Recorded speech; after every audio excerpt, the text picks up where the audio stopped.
오늘 우리에게 주실 하나님의 말씀 봉독해 올립니다. 느헤미야 2장 1절에서 10절까지에 있는 말씀 제가 봉독해 올립니다.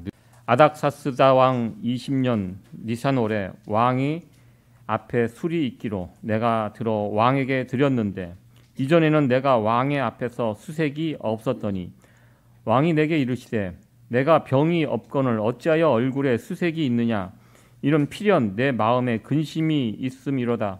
그때 내가 크게 두려워하여 왕께 대답하되 왕은 만세수를 하옵소서. 나의 열조의 묘실 있는 성읍이 이제까지 황무하고 성문이 소화되었사오니 내가 어찌 얼굴에 수색이 없사오리까. 왕이 내게 이르시되 그러면 내가 무엇을 원하느냐 하시기로 내가 곧 하늘의 하나님께 묵도하고 왕에게 고하되 왕이 만일 즐겨하시고 종이 왕의 목전에서 은혜를 얻어싸우면 나를 유다 땅 나의 열조의 묘실에 있는 성읍에 보내어 그 성을 중건하게 하옵소서 하였는데 그때 왕후도 왕의 곁에 앉았더라. 왕이 내게 이르시되 내가 몇 날에 행할 길이며 어느 때에 돌아오겠느냐 하고 왕이 나를 보내기를 즐겨하시기로 내가 기한을 정하고 내가 또 왕에게 아뢰되 왕이 만일 즐겨하시거든 강 서편 총독들에게 내리시는 조서를 내게 주사 저희로 나를 용납하여 유다까지 통과하게 하시고 또 왕의 살림감독 아삽에게 조서를 내리사 저로 전에 속한 영문과 문과 성곽과 나의 거할 집을 위하여 들보 제목을 주게 하옵소서 하며 내 하나님의 선한 손이 나를 도우심으로 왕이 허락하고 군대 장관과 마병을 보내어 나와 함께하게 하시기로 내가 강 서편에 있는 총독들에게 이르러 왕의 조서를 전하였더니 호론 사람 산발락과 종되었던 암몬 사람 도비아가 이스라엘 자손을 흥왕케 하려는 사람이 왔다 함을 듣고 심히 근심하더라. 아멘. 오늘 느헤미야 2장에 있는 말씀을 가지고 기도응답이라는 주제로 하나님 말씀 나누도록 하겠습니다. 보시면 아시겠지만 헬스장인데요. 여기 헬스장이 텅 비어 있습니다. 여름에는 텅 비어 있다고 합니다. 헬스장이 가장 붐비는 때가 1월 달입니다. 1월 달에 부푼 계획을 마음을 가지고 헬스장을 끊고 또 이 여름 이 노출의 계절 여름에 좀 뽐내기 위해서 열심히 운동을 하려고 하지만 정작 이제 여름철이 되면 이제 그때 이렇게 끊어놓던 사람들이 이제 잘 가지 않고 그래서 헬스장이요 이렇게 끊어놓고 안 가는 사람들 때문에 운영이 된다는 그런 이야기를 들어본 적이 있습니다. 저도 코로나 전에는 헬스장을 이렇게 일주일에 2번, 3번씩 다녔던 기억이 있습니다. 근데 제가 헬스장을 안 가는 이유가 재미가 없습니다.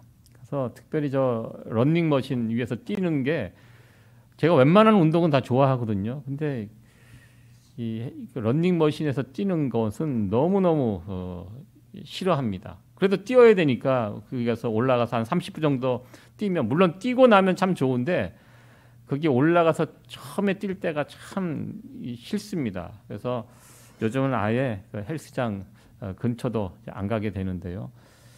저희 집 아이는 그래도 헬스장을 열심히 다니더라고요.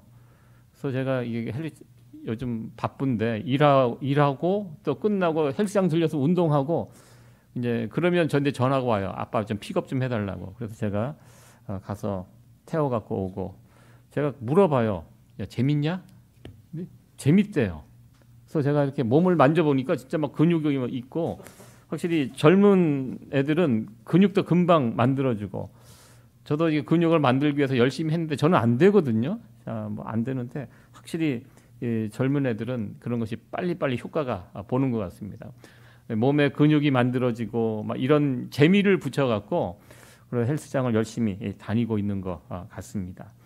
저는 우리의 신앙생활도 마찬가지라고 좀 생각을 해봤습니다. 신앙생활이요 재미가 있어야 돼요. 재미가 있어야지 신앙생활을 열심히 하지 재미가 떨어지면 그냥 신앙생활 자체가 별 의미가 없어지게 됩니다. 특별히 우리 신앙생활을 재밌게 하기 위해서 필요한 것이 저는 무엇인가 생각을 해봤는데요. 기도 응답이라고 저는 생각을 해봅니다.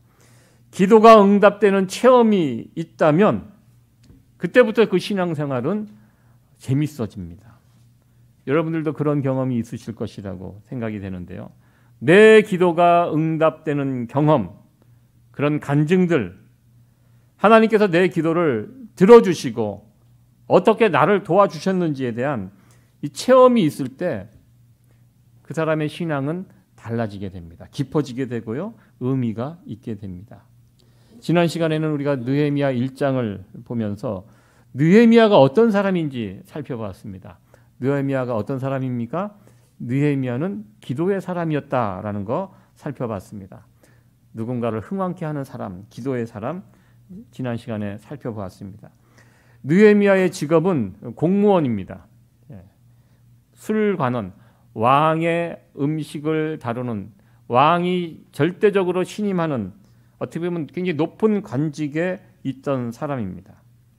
그런데 높은 관직에 있었던 사람이었지만 느헤미야를 대표하는 이야기는 그가 관직이 높은 사람인가 보다는 기도의 사람이었다는 것, 이것이 느헤미야를 대표하는 그런 모습이었다고 제가 말씀을 드렸습니다. 포로 생활이 끝나고, 바벨론 포로 생활이 끝나고 다시 고향으로 돌아가 70년 만에 이 포로 생활이 끝납니다. 그리고 70년이 지난 다음에 포로들이 돌아갔지만 여전히 예루살렘에서 들려오는 소식은 예루살렘 성은 무너져 있고 성문은 불에 타 있고 여전히 그것이 회복될 기미가 전혀 보이지 않는다. 이 소식을 느헤미야가 듣게 됩니다. 그리고 그 소식을 듣고 눈물을 흘리며 하나님께 기도하였다. 이것이 지난 시간의 내용이었습니다. 왜 예루살렘 성이 회복되는 것이 중요한가? 이 부분에 대해서 잠깐 생각을 해보려고 합니다. 예루살렘 성이 무너진 것이 왜 이스라엘 사람들에게 수치가 되는가? 70년 동안의 포로 생활이 끝나고 제일 먼저 1차의 포로가 귀환이 있었는데요. 그때 스룹바벨이라는 사람이 중심이 되어 돌아옵니다. 그때 포로로 잡혀간 사람들 모두가 돌아온 것이 아닙니다. 70년의 세월이 흘러가니까요. 두 세대가 지나간 것입니다. 포로로 그때 잡혀온 사람들 다시 고향으로 돌아가라. 왕이 조서를 내렸지만 그 조서를 받고도 유대인들 가운데 상당수는 여기 지금 바벨론이라는 좋은 땅에서 살고 있는데 뭘 굳이 다시 또 돌아가느냐. 돌아가봤자 내 땅도 없고 아무것도 없는데 다시 돌아가서 다시 처음부터 다시 출발하는 것이 이것이 쉽지 않다. 상당수는 그냥 남아 있었습니다. 그러나 고향으로 돌아가라는 그 명령을 받고 1차 포로 귀환에 한 5만 명 정도가 길을 나서게 됩니다. 그 돌아오는 길도 가까운 길이 아니거든요. 그때 처음 돌아왔던 사람이 스룹바벨, 스룹바벨이 중심이 되어 돌아왔고요. 스룹바벨이 돌아와서 제일 먼저 했던 것이 무너진 솔로몬 성전을 다시 재건하는 일. 이스라엘은 성전 중심의 나라 아닙니까? 그래서 성전을 다시 재건합니다. 그래서 그 스룹바벨 성전이라고 솔로몬 성전에 비하면 초라하지만 그래도 성전을 회복합니다. 그리고 두 번째 돌아온 무리 2차 포로 귀환 때 중심이 된 사람이 에스라입니다. 에스라는 학사라고 율법을 가르치는 사람입니다. 이 사람이 돌아와서 율법을 중심으로 이스라엘의 부흥운동을 일으켰습니다. 그것이 2차 귀환이었고요. 3차는 한참 뒤에 또 일어납니다. 1차 포로 귀환이 있은 다음부터 한 50년, 60년 정도 시간이 지난 다음에 돌아오게 되는데 그때 중심이 돼서 돌아온 사람이 느헤미야를 중심으로 3차 포로 귀환이 옵니다. 3차 때 중심이 되는 것은 성벽, 예루살렘 성을 다시 짓고 성문을 짓는 이 일입니다. 이 간격이 토탈 한 150년, 140년 정도 예루살렘 성벽이 무너지고 나서 140년 동안은 예루살렘 성벽이 세워지지 않고 성문이 불탄 상태로 그대로 놓여 있었던 상황입니다. 고대 군동 지방에서는요. 그 성, 예루살렘 성, 어떤 성 하면 그 성의 주인은 어떤 성주가 아닙니다. 사람이 아닙니다. 그 성의 주인은 신입니다. 그러니까 예루살렘 성의 주인이 누굽니까? 하나님입니다. 근데 그 성문이 불타고 성벽이 무너졌다. 이것은 무슨 뜻을 의미합니까? 그 신, 하나님의 이름이 욕되게 되는 이런 상황임을 보여주는 것입니다. 우리는 느헤미야가 성벽을 건축하고 성문을 다시 세우고 단순히 유대인들의 부흥과 예루살렘의 회복, 여기에 초점이 맞춰 있는데 더 중요한 의미가 있습니다. 예루살렘 성이 회복되는 것이 하나님의 영광을 다시 회복하는 일입니다. 그래서 이것이 굉장히 중요합니다. 성벽이 다 허물어져 있고 성문이 불탄 상태로 놓여 있는 이것을 매일매일 예루살렘 성에 살아가는 사람들이 지켜보고 또 주변에는 이방 민족들이 보고 있으면 누굴 욕합니까? 하나님의 이름이 욕되게 됩니다. 저 성의 주인 하나님이 저 성을 버렸어. 더 나아가 하나님은 아무것도 아니야. 저 성도 제대로 지키지 못하고 다시 회복도 못 시키는 무능한 신, 사람들에게 손가락질을 누가 받느냐? 하나님이 받게 됩니다. 이 상황을 느헤미야가 알았기 때문에 성벽이 무너지고 성문이 불타고 이런 상태로 150년 가까이 지나갔다는 것이 견딜 수 없이 느헤미야는 안타까웠던 것입니다. 그래서 그 상황을 붙들고 느헤미야는 무너진 하나님의 영광을 회복하게 해달라고 하나님 간절히 울면서 기도하였다는 것입니다. 그래서 마지막 11절에 1장 11절에 이런 고백이 있습니다. 우리 같이 한번 읽어보도록 하겠습니다. 시작. 주여 구하오니 귀를 기울이사 종의 기도와 주의 이름을 경외하기를 기뻐하는 종들의 기도를 들으시고 오늘날 종으로 형통하여 이 사람 앞에서 은혜를 입게 하옵소서 하였나니 그때 내가 왕의 술간원이 되었느니라. 아멘. 여기 보면 이 사람 앞에서 은혜를 입게 하옵소서. 이게 무슨 뜻입니까? 이 사람은 아닥사스다 왕입니다. 왕의 술간원이라는 높은 직책에 있는 느헤미야지만 저 성벽을 건축하고 다시 재건하는 일이 자기가 마음 먹는다고 될 수 있는 일이 아닙니다. 이 느헤미야는 누구에게 속한 사람입니까? 왕에게 속한 사람입니다. 아무리 직책이 높아도 왕 마음대로 예루살렘 성의 성벽을 건축할 수 있겠습니까? 왕이 이 일을 허락을 해줘야 되고요. 왕이 도와주지 않으면 이거 불가능한 일입니다. 이것을 알았기 때문에 하나님께 기도합니다. 하나님, 제가 왕에게 은혜를 입게 해달라고. 그러니까 사람에게 은혜를 입는다는 것이 참 우리들 어쩌면 기도 제목이기도 합니다. 여러분들 자녀들이요, 사회생활 할 때 여러분 그 자녀들의 그 직접 되는 그 보스 은혜를 입어야 됩니다. 저도 예전에 사람을 뽑을 때요, 사역자를 뽑을 때 제가 이렇게 담당을 할 때가 있었습니다. 수많은 이력서들이 이렇게 들어옵니다. 그런데 제가 이렇게 사람을 만나서 면접을 할 때 그런 게 있더라고요. 사람을 뽑을 때 왠지 이 사람은 좋아 보여요. 왠지 이 사람은 아닌 것 같아요. 사람을 그렇게 뽑으면 안 되는데 여러분들 사람을 뽑을 때 그렇습니다. 얼마나 많은 이력서들이 들어옵니까? 아마 직장에서 일반 세상에서 사람을 뽑을 때요, 다 어떻게 보면 이력서를 보면 거기서 거기입니다. 그 정도 되는 어떤 직장에 이력서를 낼 정도 되면 나름대로 스펙은 다 갖춰 있습니다. 대학교, 경력 쭉 보면 거기서 사람을 뽑는다는 것이 참 쉽지 않은데요. 아마 그 사람들도 그럴 겁니다. 면접을 하고 괜히 이 사람은 좋아 보여요. 이 사람은 참 스펙은 화려한데 왠지 아닌 것 같아요. 저도 사람을 그렇게 뽑았습니다. 저도 이렇게 사람을 만나서 같이 면접을 보고 이렇게 이야기를 나누다 보면 이력서 외에 왠지 모르게 이 사람이 끌리는 사람이 있어요. 그러면 그 사람을 뽑게 됩니다. 이게 은혜를 입는 거예요. 사람에게 은혜를 입는 거. 그러니까 우리가 여러분들 자녀들을 위해서 기도할 때 공부 잘하고 뭐 좋은 직장 다니고 뭐 그거보다 내 주변 사람들에게 은혜를 입는 사람이 되게 해달라. 이게 굉장히 중요한 기도 제목입니다. 느헤미야가 지금 이 기도를 하는 것입니다.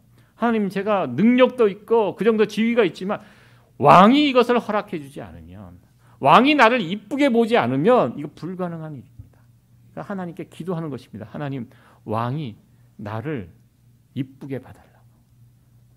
나에게 내가 왕으로부터 은혜를 입게 해달라는 이 기도를 느헤미야가 했던 것입니다. 이렇게 기도를 하고 나서 어떻게 되었습니까? 바로 이제 2장 1절에 또 다음 이야기가 진행이 됩니다. 같이 한번 읽어보도록 하겠습니다. 시작. 아닥사스다 왕 20년 니산월에 왕의 술이 있기로 내가 들어 왕에게 드렸는데 이제는 내가 왕의 앞에서 수색이 없었더니 2절까지 읽겠습니다. 왕이 내게 이르시되 내가 병이 없거늘 어찌하여 얼굴에 수색이 있느냐 이는 필연 내 마음에 근심이 있음이로다. 그때 내가 크게 두려워하여. 아멘. 1장 11절에 이런 마음으로 기도를 했습니다. 그리고 바로 2장 1절 2절에 다음 이야기가 나오는데요. 한마디로 느헤미야의 이 기도가 응답되는 이 과정을 우리에게 보여주고 있는데요. 여기 보면 날짜가 표시되어 니산월, 아닥사스다 왕 20년 1장 1절에 보면 기스루월이라고 월을 밝히고 있습니다. 뭐 1월, 2월 이런 의미인데요. 그 당시 쓰는 달력의 그런 표현입니다. 니산월하고 그 앞에 나와 있는 기스루월하고 이 차이가 대략 3개월, 4개월 정도 차이가 납니다. 이 느헤미야의 기도가 4개월 만에 응답이 된 것입니다. 기도했는데 그래서 느헤미야가 내가 크게 두려워했다. 이 표현이 무슨 표현이냐면 사실 왕 앞에 서는 신하들은요 얼굴 표정을 숨겨야 합니다. 내가 기분 나쁘다고 왕 앞에서 기분 나빠 있고 내가 즐겁다고 그냥 해맑게 웃고 있고 이건 예의에 어긋나는 일입니다. 그래서 왕 앞에는 항상 자기의 얼굴의 표정을 숨기고 앞에 쓰는 것 이것이 신하의 예의가 됩니다. 그런데 지금 왕이 느헤미야를 보니까 평소와 다르거든요. 그렇게 느껴집니다. 그래서 물어봅니다. 너 혹시 무슨 근심거리가 있느냐? 이 이야기를 딱 들었을 때 느헤미야가 깜짝 놀라는 것입니다. 물론 내가 왕 앞에 어떤 표정을 숨기지 못한 것 최대한 자기는 숨겼겠죠. 근데 그걸 알았지. 내가 지금 하고 있는 근심거리 기도 제목이 무엇이니 그걸 지금 물어보고 있는 중이거든요. 그러니까 느헤미야가 깜짝 놀라면서 크게 두려워했다. 왜 두려워했습니까? 하나님이 드디어 내 기도를 들어주시고 이게 바로 기도 응답이구나. 이것이 직감적으로 느껴진 것입니다.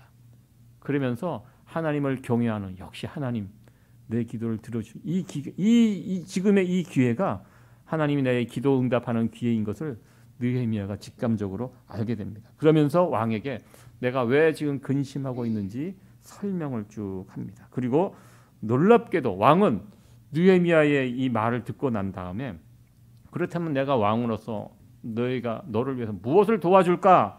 이렇게 묻습니다.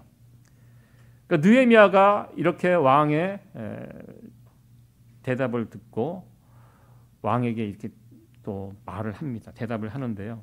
그때 그 느헤미야가 말하는 그 중심 표현을 보면 이런 표현이 먼저 앞세워집니다. 하늘의 하나님, 하늘의 하나님. 왕 앞에서 하늘의 하나님이라는 표현을 여러 번 반복하는 것을 2장 전체에서 보게 됩니다. 지금 누가 뭐래도 느헤미야의 소원을 들어줄 사람은요 페르시아 왕입니다. 왕은 그런 힘이 있습니다. 그런데 느헤미야는 내 기도를 응답해 주실 수 있는 분 하늘의 하나님께 있다는 것을 분명히 알고 이런 고백을 하고 있습니다. 그런데 사람을 의지하면 어떻게 됩니까? 사람을 의지하면 의지할수록 하나님을 잊어버리게 됩니다. 느헤미야의 이 말씀 하늘의 하나님 내 소원, 내 기도를 들어주실 수 있는 분은 하나님이다. 이것을 지금 고백하면서 왕에게 대답을 하고 있습니다. 느헤미야는 잘 알고 있습니다. 누가 나를 도와주셨는가? 8절에 이런 고백이 있습니다. 같이 한번 읽어보도록 합니다. 시작. 또 왕의 살림감독 아삽에게 조서를 내리사 저러전에 속한 영문과 성문과 나의 거할 집을 위하여 들보 제목을 죽게 하옵소서 하매 내 하나님의 선한 손이 나를 도우심으로 왕이 허락하고. 아멘. 여기 보면 하나님의 선한 손이 나를 도우심으로. 지금 보면 왕이 다 들어줘요. 이거 해주세요 했을 때 다 들어줍니다. 그리고 나서 느헤미야가 어떤 고백을 하냐면 이렇게 된 모든 것이 어떻게 이렇게 될 수 있었는가?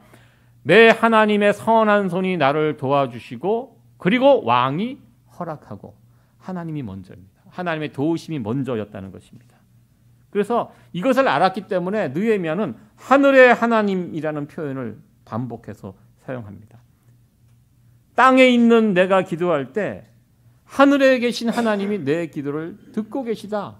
이 이야기를 하고 있습니다. 이 순서가 바뀌면 안 됩니다. 사람이 먼저이고 하나님이 나중이 아니라 하나님이 먼저, 하나님이 선한 손이 나를 도와주셨기 때문에 저 왕이 나의 요구를 허락해 줬다. 이것이 바른 순서였다는 것입니다. 느헤미야는 지금 이 고백을 하고 있습니다. 땅에 있는 우리가 열심히 기도할 때 하늘에 계신 하나님이 우리의 기도를 듣고 계십니다. 세상의 어머니들이 가지고 있는 독특한 능력이 있죠. 밖에 동네 아이들이 아무리 많이 놀아도 그 아이들 속에서 내 자식의 소리는 기가 막히게 알아듣는 능력이 어머니들에게 있습니다. 아이들이 똑같이 울어도 아이의 울음소리를 듣고 누가 내 자식인지 알아듣습니다. 저도 저희 아이들 키울 때 보니까요. 우리 아이들은 이게 방에 따로 재웠습니다. 어렸을 때부터. 그러면 저는 중간에 깨본 적이 거의 없습니다. 그러나 아이가 조금만 뭐 컨디션이 안 좋고 울면 엄마가 벌떡 일어나서 아이에게 달려갑니다. 엄마에게 있는 어떤 능력이라고 저는 생각합니다. 아이의 소리, 민감하게 저게 내 아이의 소리인지 알아듣고 바로바로 반응을 하는 것이 엄마입니다. 하늘에 계신 우리 하나님, 땅에 있는 하나님의 자녀들의 기도 소리 놓치지 않습니다. 언제나 듣고 계십니다. 느헤미야는 드디어 자기가 기도했던 정말 불가능한 상황에서 울면서 기도했던 그 기도를 우리 하나님께서 듣고 계셨구나. 그리고 이렇게 응답을 해 주시는구나 하면서 느헤미야는 크게 놀랐습니다. 그러면서 이것이 이해가 되니까요. 그 다음에 담대하게 왕에게 요구합니다. 느헤미야가 왕에게 요구하는 내용들을 보십시오. 어떻게 이렇게 이런 요구를 할 수가 있을까? 느헤미야가 하는 요구들을 보면요. 기도만 한 것이 아니라 기도가 응답되면 내가 이런 것을 하겠다. 미리 다 준비했던 사람이에요. 많은 사람들이 기도는 하는데요. 내 기도가 절대로 응답이 되지 않을 것이다. 이 확신을 가지고 기도하는 분들이 있어요. 그러니까 기도 이후에 생각을 안 해요. 기도만 합니다. 근데 느헤미야는 그렇지 않아요. 내 기도가 응답되면 만약에 그런 기회가 되면 왕이 기회를 줬어요. 거기서 쭈삣쭈삣하고 잘 생각나지 않고 엉뚱한 얘기하면 이거 다 날아가는 것입니다. 느헤미야는 기도하고 기도가 응답되면 어떻게 할 것인가 보면은 요구사항을 정확하게 이야기합니다. 필요한 것 무엇인지 보면 그 바벨론 지역에서 예루살렘까지 가는 그 거리가 한 4개월 정도 걸립니다. 꽤 먼 거리를 가야 됩니다. 여러 지역을 거쳐야 됩니다. 필요한 것이 무엇입니까? 통행증이 필요합니다. 왕의 도장이 있는 통행증. 예, 페르시아 왕이 직인이 찍혀있는 통행증을 하면 어디든지 갈 수 있습니다. 이거 하나 만들어 달라고 하고 그리고 성벽을 세우고 문을 세우는 일, 돈이 들어가는 일이고요. 돌과 나무가 필요합니다. 기술자들이 필요합니다. 이런 건축 재료를 공급해 달라 이 요구를 하고요. 그리고 이 건물을 세우는 일들이 짧은 기간 안에 건설되는 거예요. 몇십 년이 걸립니다. 내가 예루살렘에 거할 수 있는 집을 제공해 달라 이 요구를 합니다. 참 어떻게 보면 뻔뻔한 요구죠. 근데 느헤미야는 믿고 있는 것이 있어요. 왜?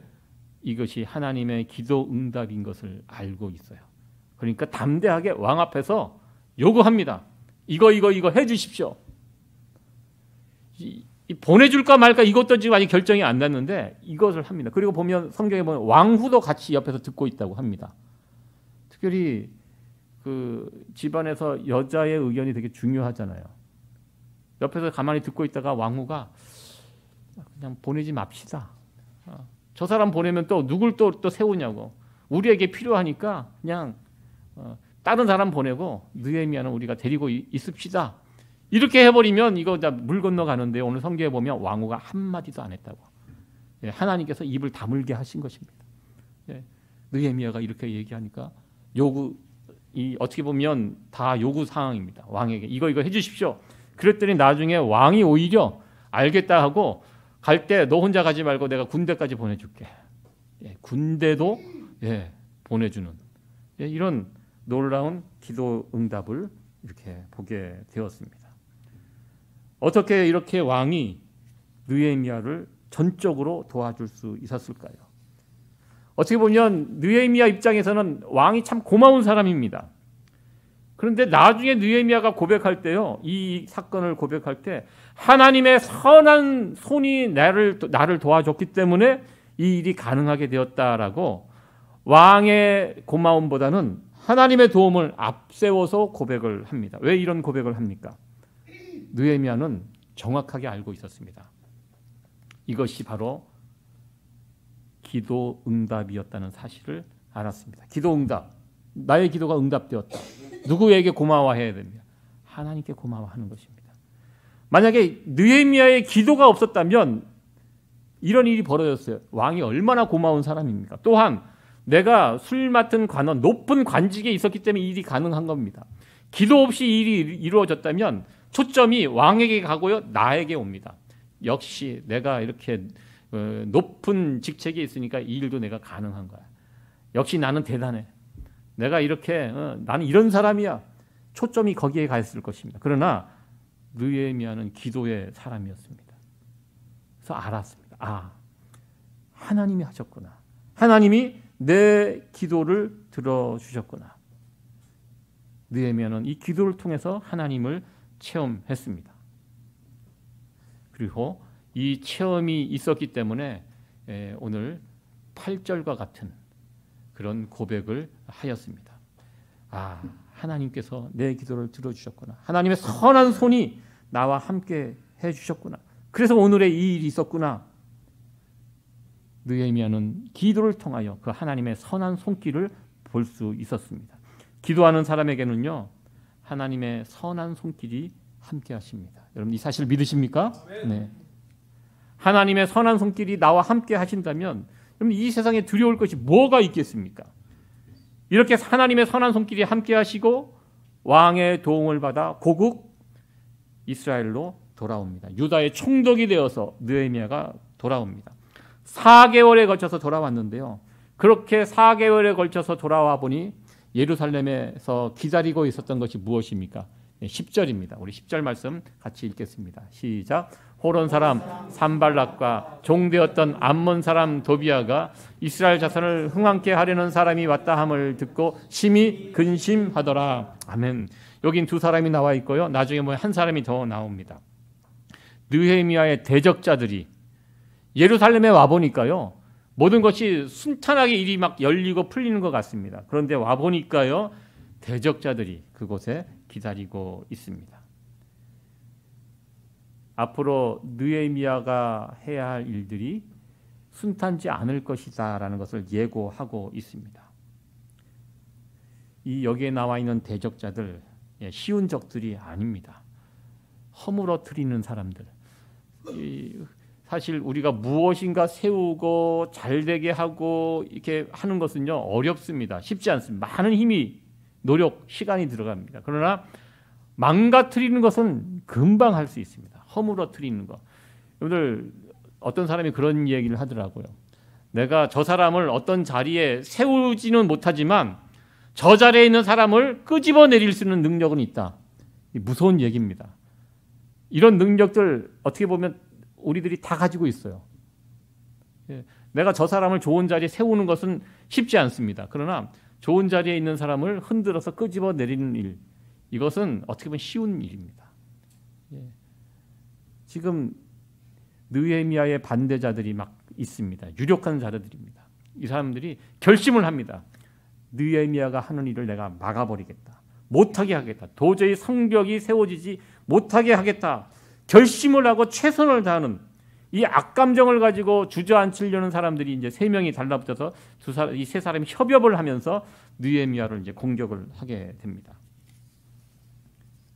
이런 상황에서 느헤미야가 일을 해야 합니다. 그러나 느헤미야에게는 믿는 구석이 있습니다. 느헤미야는 기도의 사람이었습니다. 그리고 기도해서 응답받은 체험이 있어요. 이 간증이 있어요. 하나님의 보이지 않는 손이 도와주셨던 그 체험이 느헤미야에게는 있었다는 것. 이것이 정말 큰 무기입니다. 그래서 느헤미야, 우리 히브리서 13장 6절에 있는 말씀인데요. 같이 한번 고백합니다. 시작. 그러므로 우리가 담대히 가로되 주는 나를 돕는 자시니 내가 무서워 아니하겠노라. 사람이 내게 어찌하리요 하노라. 아멘. 오늘의 상황에 탁 맞는 말씀이 히브리서 13장 6절에 있는 말씀입니다. 느헤미야에게는 이 믿음이 있었습니다.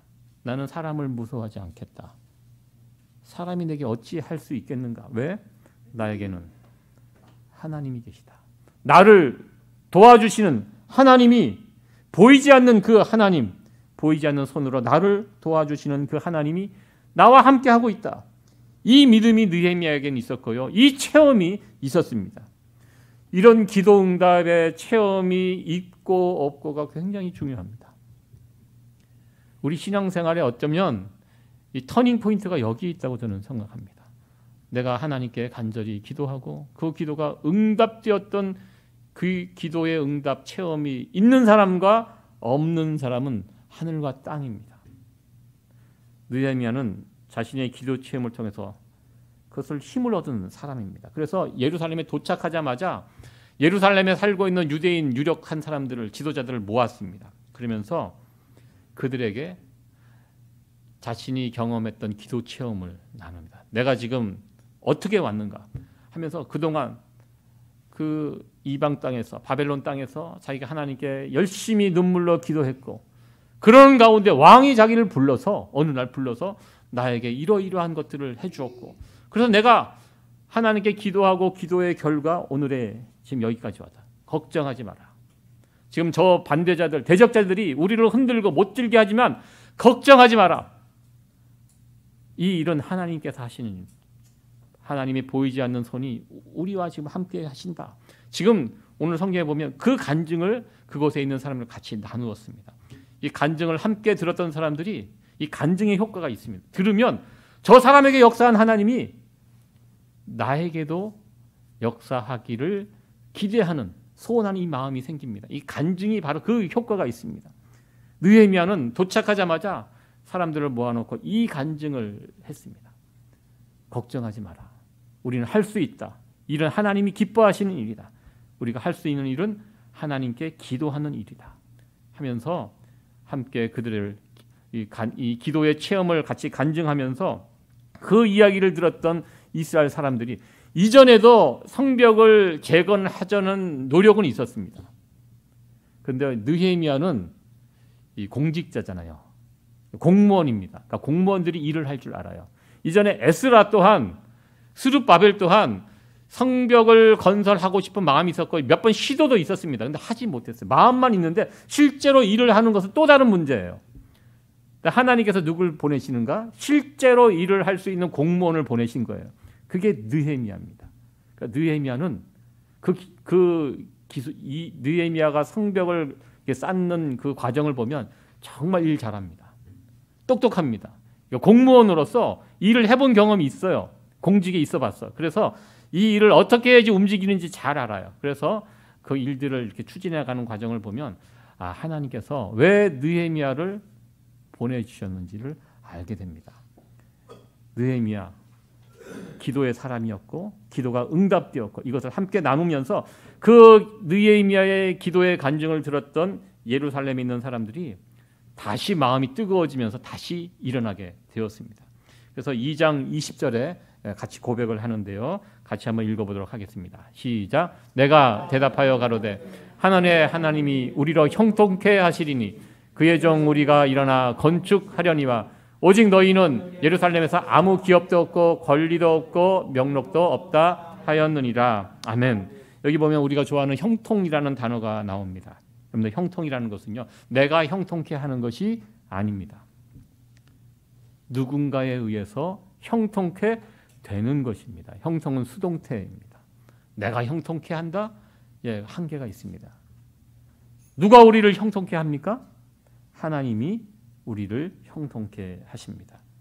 그러니까 저런 방해꾼들 두려워하지 말라. 사람이 우리를 어떻게 하지 못한다. 왜? 우리를 형통케 하시는 분은 하나님이시다. 지금 이 고백을 하고 있습니다. 우리들에게도 이 기도 체험이 참 중요합니다. 나의 기도가 응답되는 체험이 있는 분들은 신앙생활을 재미있게 날마다 흥미진진하게 그리고 기대하면서 할 수 있습니다. 우리에게 이 기도 체험이 없이 신앙생활을 하고 있다. 이 정말 맥 빠지는 신앙생활, 재미없는 신앙생활이 될 수밖에 없습니다. 여러분들에게도 이 기도 체험이 있게 되기를 간절히 축원합니다. 과거에 이 많은 기도 체험이 있다면 앞으로도 계속 이 기도 체험을 하시면서 내가 기도하고 응답되는 이런 기도 체험을 하시면서 살아가는 성도 여러분들 되어지기를 간절히 축원합니다. 하나님은 나를 돕는 분이십니다. 하나님은 우리를 형통케 하시는 분이십니다. 기도하시면서 이 체험을 할 수 있는 성도 여러분들 되어지기를 간절히 축원합니다.